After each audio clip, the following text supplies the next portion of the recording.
vamos a transmitir entonces, como es nuestro propósito, nuestro objetivo, un fragmento de la conversación que de hecho existe entre el psicoanálisis y la civilización. Y está con nosotros también en cabina Verónica Ruiz. Hola, buenas noches, auditorio. Sí, así es. Bueno, pues vamos empezando. Quisiera mencionar que el día de hoy justamente se dio por iniciado el Congreso Internacional de la Asociación Mundial de Psicoanálisis, de la AMP, un congreso que bueno, se celebra en este 2022 en forma de gran conversación virtual internacional, ¿no? Este año fue de manera virtual y el tema es La mujer no existe, ¿no? Es esta proposición de Lacan. Es el título de este congreso. Sí, un congreso que sí se, digamos que la transmisión base es en París, que es en París donde se localiza la escuela de Lacan, y es París la sede de la Asociación Mundial de Psicoanálisis, pero por cuestiones de las medidas sanitarias todavía no se pudo reunir la gente como se suele hacer, ¿no? Pero estuvimos ahí y bueno, como ya habíamos dicho, el tema va dedicado a lo femenino. Sí. Sí, a propósito de lo femenino, también recordar que el día de hoy, 31 de marzo de cada año, se celebra en el mundo el Día Internacional de la Visibilidad Trans, ¿no? Transvesti, transgénero, transexual, que nace con el propósito de remarcar el valor de vida de manera abierta, sin ningún tipo de prejuicio. Además, sin dejar de reconocer la fuerte lucha que ha conllevado a personas trans que han sido pioneras de esta lucha. Entonces, va también por ahí muy ligado, ¿no?, a este tema de la feminidad. Sí. Entonces la configuración simbólica nos pone en este día de hoy a continuar en ese sentido. Por un lado, el festejar el inicio de este congreso mundial, y por el otro lado, efectivamente, como sucedió durante el congreso el día de hoy, la inevitable reflexión alrededor de la relación que tiene el movimiento trans con, por un lado, el tema de lo femenino en sí mismo, pero vamos a decirlo, con el movimiento de varios grupos, varios frentes feministas, pero que para nosotros tiene que ver con posiciones, con elaboraciones que se hacen desde otros campos, desde la sociología, por ejemplo, desde la política, desde la sexología, desde las psicologías, pero que son elaboraciones que se hacen alrededor del tema de lo femenino, que veníamos dedicándonos justo estas semanas a hablar de lo problemático que es el tema por su propia naturaleza. Y decíamos que en términos de lógica, ¿no?, más allá de la cuestión biológica, cromosomática, sino a nivel de la lógica, que es como lo maneja el psicoanálisis, dijimos que hay estas consecuencias psíquicas desplegadas a partir de la diferencia sexual anatómica. Pero en términos estrictamente lógicos, incluso binarios, decíamos que el problema es definir, o que la definición de lo femenino se haga de manera negativa. O sea, negando lo masculino se pretende circunscribir lo femenino, para decirlo así en una frase, ¿no? Y me parece que el movimiento trans, sí, que se está festejando, se está defendiendo también internacionalmente el día de hoy, tiene bastante que ver con eso. Sí, es como una nueva ola de la defensa, ahora sí, con el tema de los transvestis, lo que leíste, los transgéneros, ¿sí? Pero que si te fijas bien son argumentos que se usaban propiamente para defender en las mujeres, en los cuerpos de mujeres, las mismas cosas. El derecho a diseñar su propia imagen, el derecho, ¿por qué no?, a masculinizarse un poco. Y ya ves que hay muchos movimientos feministas que finalmente lo que exigen son los derechos masculinos, o sea, la igualdad en la línea de que la mujer pueda ejercer aspectos, incluso atributos que se creían específicamente masculinos, ¿no? Digamos, en un vuelco de pasar de la pasividad que se supone en lo femenino a la actividad que se supone en lo masculino. Va en la misma línea, como un derecho a ejercer, en este caso, generalmente hombres, que exigen un derecho a posicionarse en términos más femeninos, y me parece que de ahí se crea una nueva ola de iniciativas feministas, pero ahora bajo el título del trans. El derecho a decidir sobre su cuerpo, sobre su sexualidad, sobre su imagen, sobre el respeto que merecen de los otros, el reconocimiento. ¿Cómo podemos también decir que en el sentido estricto y así a nivel como lo convoca la Comisión Internacional de los Derechos Humanos, ¿no?, se ve, exige de cualquier persona? También podremos pensarlo en los niños, ¿por qué no?, en niñas, niños, ancianos, y hasta en los hombres podríamos esperar esos derechos. El supuesto es que en particular vamos a unirlos, ya sea en el caso de las mujeres o en el caso de los trans, vemos que hay una vulnerabilidad, ¿no? O sea, que hay un ataque, que hay una censura, todo esto, que finalmente se trata como de una negación o una defensa ante lo femenino. Que aquí en estos hombres que deciden hacer de su cuerpo una transición hacia lo femenino o de su imagen, defienden lo mismo, pero les cae, digamos que el mismo estigma que cae sobre lo femenino, que está negado, ¿sí?, que está prohibido, está restringido, que no hay un acceso directo o completo a lo femenino en sí mismo.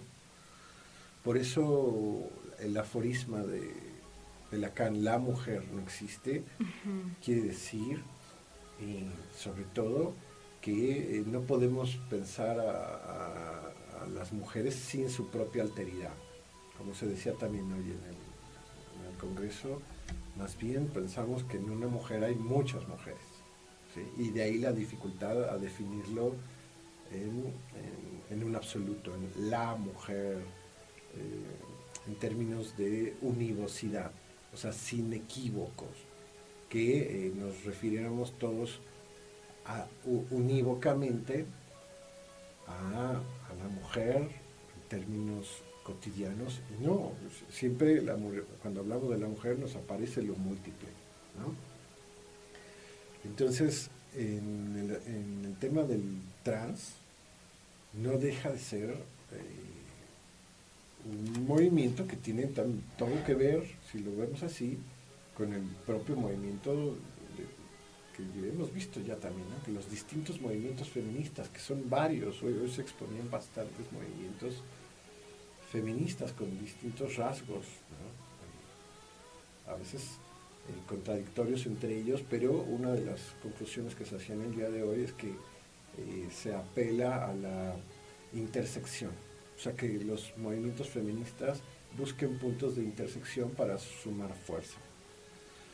También se decía el día de hoy en el Congreso cosas como que habría que recordar esta máxima, este aforisma de Lacan, este aforisma del psicoanálisis, en donde no será posible encontrar, digamos, la definición unívoca de lo femenino, ¿sí?, porque está, digamos, en tensión lógica con la negación de lo masculino, o la negación del atributo masculino.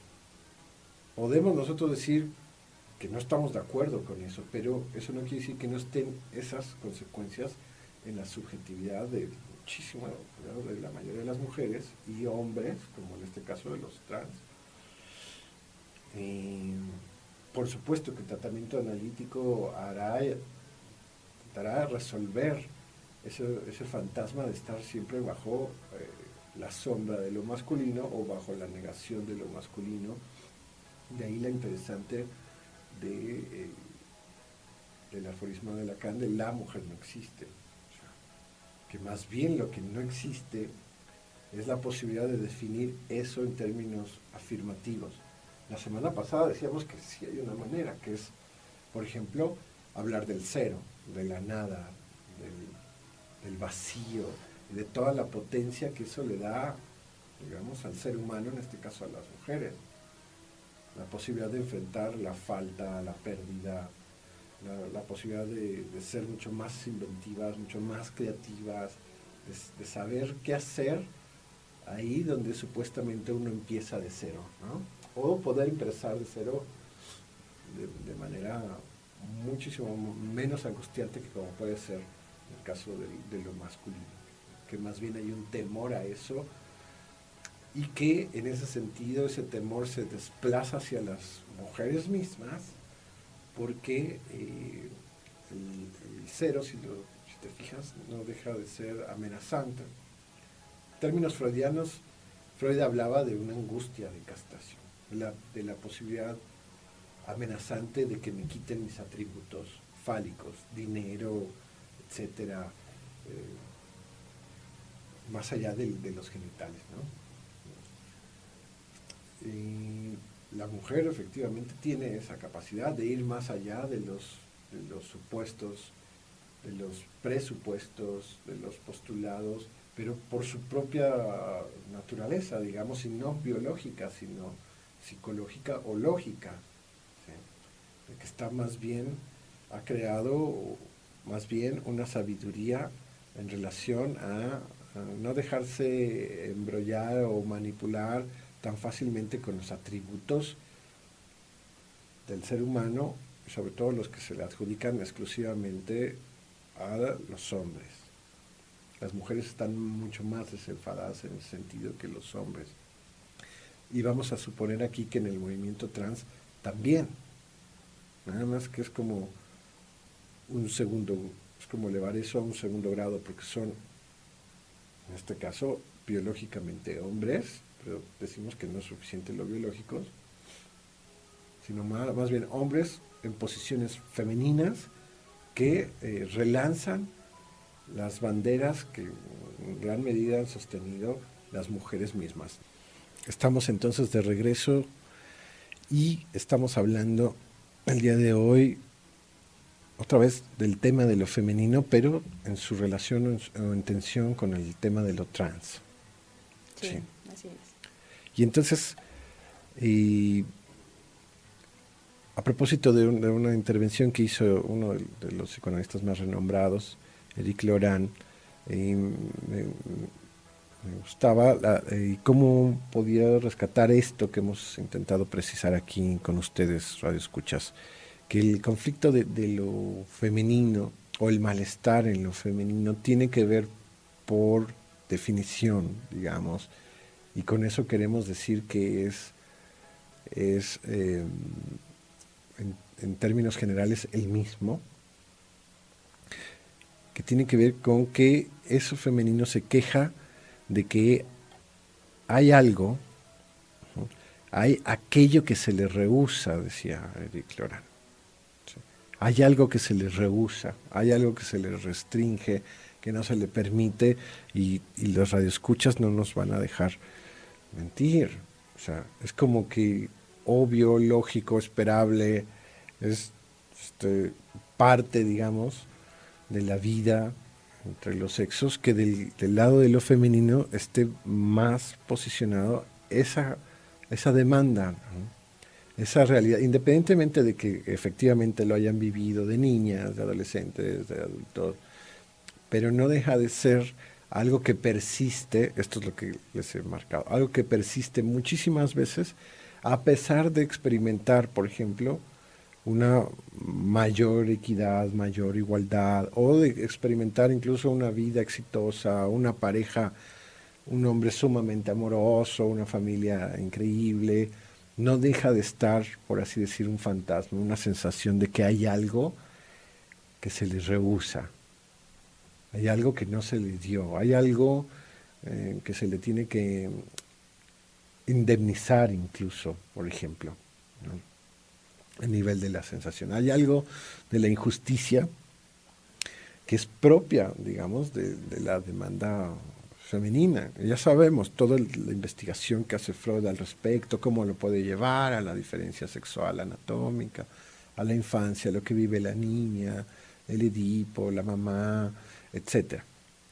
Pero que simplemente el día de hoy queremos decir que en gran medida se está empalmando eso con el gran movimiento trans a nivel mundial. ¿Sí? Que claro que es visible, claro que es notable, claro que puede resultar mucho más novedoso incluso que ciertos movimientos feministas. Y te decía yo que así como hablamos de lo femenino y de las mujeres, incluyendo en este caso a los trans, transvestis, transexuales, en cada uno de ellos existe lo múltiple, lo alter, ¿no? Digamos que el trans es una materialización de esa alteridad femenina en un hombre, ¿no? Sí. Lo materializa y puede recurrir a las cirugías, etcétera. Pero es eso de querer ser otra, o de manifestar esa alteridad de esta manera, ¿no? Con estas ideologías incluso. Pero que al final es un asunto propiamente de lo femenino.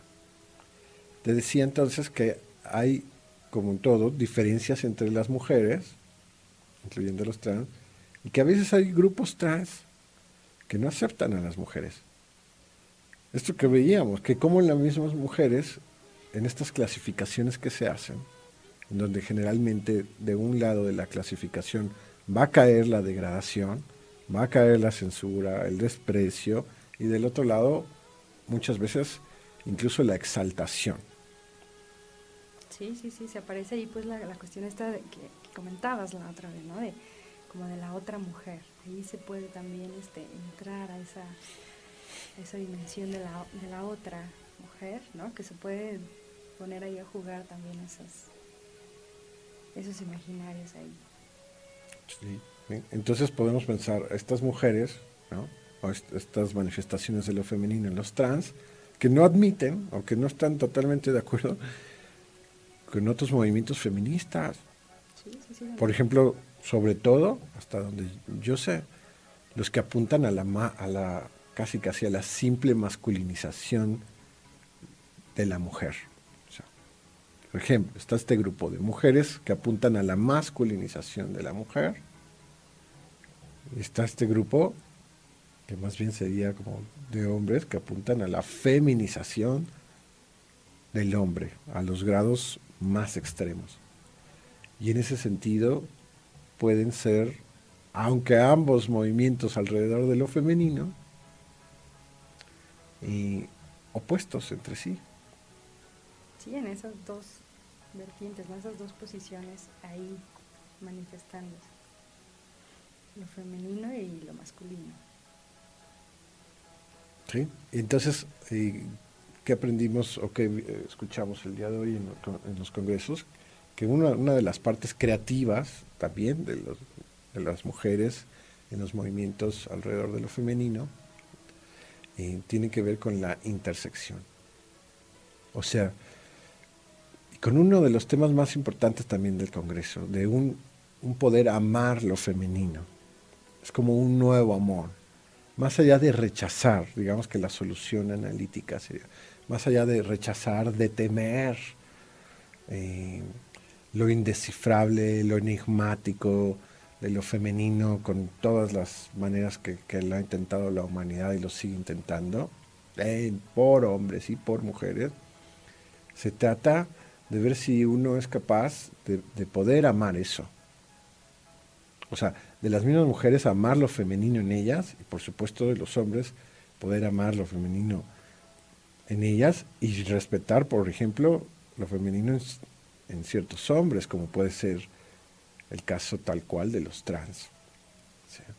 Pero más que el repudio, el reto es, el desafío, si se puede no solamente tolerar, como dicen los derechos humanos, hacerse ver, sino incluso poder amar eso. ¿Sí? O sea, poder no ir en la línea de la indiferencia, no ir en la línea del odio, del desprecio, de la degradación, sino en la línea del amor. El amor como todos lo conocemos, ¿no? Y eso puede ser acogido amorosamente por la humanidad, en la cultura. En el psicoanálisis ustedes, sabemos nosotros que se acoge eso, que nos llegan estos casos y que uno los acoge a cualquier caso que venga. Eso sí, ni más ni menos. ¿Sí? O sea, en ese sentido el psicoanálisis sí tiene una ética que está generalizada para todos, niños, mujeres, hombres, trans, etcétera, viejos, no importa, porque la ética del psicoanálisis y digamos que implica ya ese reconocimiento de la diferencia, ese acogimiento de la diferencia y de lo singular.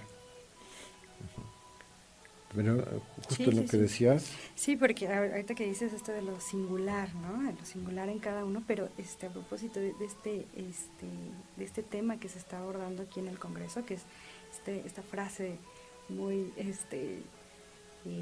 pues de repente también un poco polémica, ¿no? Porque la mujer no existe, que bueno, que yo recuperaba, que se me hacía interesante, porque decía, ¿qué quiere decir sino que de entrada las mujeres no existen sino una por una, que ellas son eminentemente singulares y que es por lo tanto imposible dar una definición de la mujer que valga para todas las mujeres?